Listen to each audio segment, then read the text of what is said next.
Shalom sahabatku, sebelum kita merenungkan kebenaran firman Tuhan di pagi hari ini, mari kita sama-sama berdoa.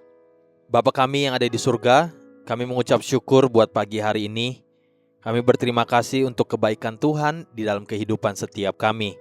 Pagi hari ini, kami ingin kembali mendengar tentang kebenaran firman-Mu, biar kebenaran firman-Mu yang terus menyempurnakan kehidupan setiap kami. Amin. Pagi hari ini, kita akan merenungkan kebenaran firman-Nya dengan tema Pada Pandangan Tuhan. Mari kita buka Alkitab di dalam kitab Hakim-Hakim pasal 11 ayat pertama sampai ayat yang ketiga. Demikian firman Tuhan. Adapun Yeftah, orang Gilead itu adalah seorang pahlawan yang gagah perkasa, tetapi ia anak seorang perempuan sundal. Ayah Yeftah ialah Gilead. Juga istri Gilead melahirkan anak-anak lelaki baginya. Setelah besar anak-anak istrinya ini, maka mereka mengusir Yeftah. Katanya kepadanya, "Engkau tidak mendapat milik pusaka dalam keluarga kami, sebab engkau anak dari perempuan lain." Maka larilah Yeftah dari saudara-saudaranya itu dan diam di tanah Tob. Di sana berkumpullah kepadanya petualang-petualang yang pergi merampok bersama-sama dengan dia. Bagaimanakah Tuhan melihat sesuatu perkara? Apakah sama seperti kita melihatnya? Sama sekali tidak sama. Tuhan melihat sesuatu dari mata kekekalan. Cara Tuhan memandang adalah apa yang akan terjadi nantinya, bukan sekedar apa yang terjadi saat ini. Michelangelo, seorang pemahat yang mungkin paling tersohor dan sangat terkenal itu, satu kali berkata, "Waktu saya diperhadapkan kepada sebongkah batu marmer yang baik, saya melihat seorang malaikat terkurung di dalam batu marmer tersebut. Dan tugas saya adalah memahat dan membebaskan malaikat tersebut." Michelangelo bukan melihat sebongkah batu, tapi dia melihat sebuah pahatan patung malaikat yang indah. Itulah perbedaan pola pandang. Sebagian besar manusia melihat yang hanya mampu dilihat mata jasmani saat ini, tapi sebagian lagi memilih untuk melihat apa yang Tuhan lihat, yaitu bagaimana nanti jadinya. Coba perhatikan kembali dua pandangan yang sangat berbeda tentang seorang hakim-hakim di Israel yang bernama Yeftah. Inilah curriculum vitae dari Yeftah menurut sebagian besar manusia. Hakim-hakim pasal 11 ayat 1b sampai ayat yang ketiga. Adapun Yeftah, orang Gilead itu adalah seorang pahlawan yang gagah perkasa, tetapi ia anak seorang perempuan sundal. Ayah Yeftah ialah Gilead.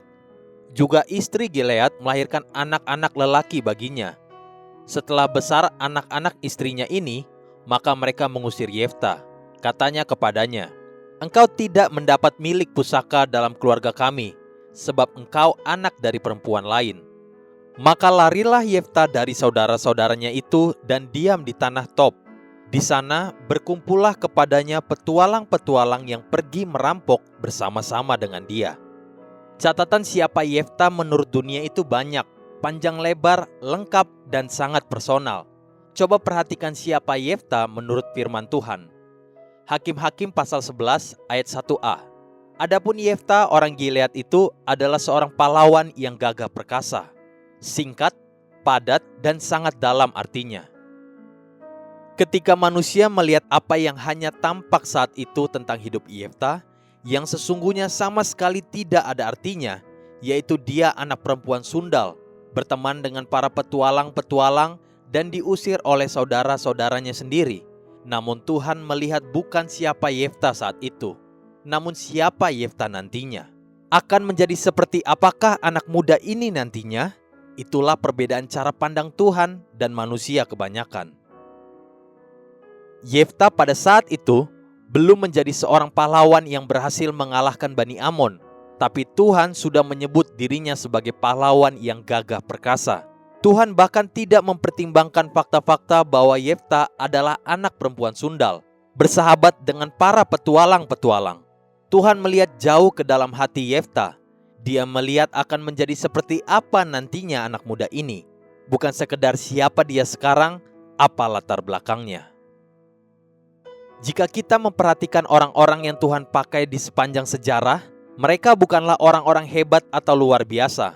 Mereka adalah orang-orang biasa, sebab seperti ada peribahasa yang berkata, God did not call the qualified, He qualifies the called. Tuhan tidak memanggil yang berkualifikasi, Dia memberikan kualifikasi kepada yang terpanggil. Ke-12 murid-murid Tuhan, mereka bukanlah orang-orang yang disebut ahli-ahli hukum Taurat. Bahkan semua mereka bukanlah para mahasiswa sekolah Alkitab.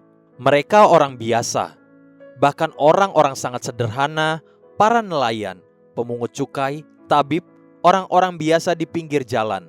Tapi Tuhan melihat mereka akan menjadi permata, soko guru di dalam kerajaan Allah nantinya. Haleluya. Sahabatku, mari kita sama-sama berdoa. Terima kasih Bapa Surgawi, sebab Engkau bukan melihat siapa aku saat ini, tapi siapa aku di dalam tangan-Mu ketika Engkau membentuk aku. Amin. Jesus loves you, and so do I.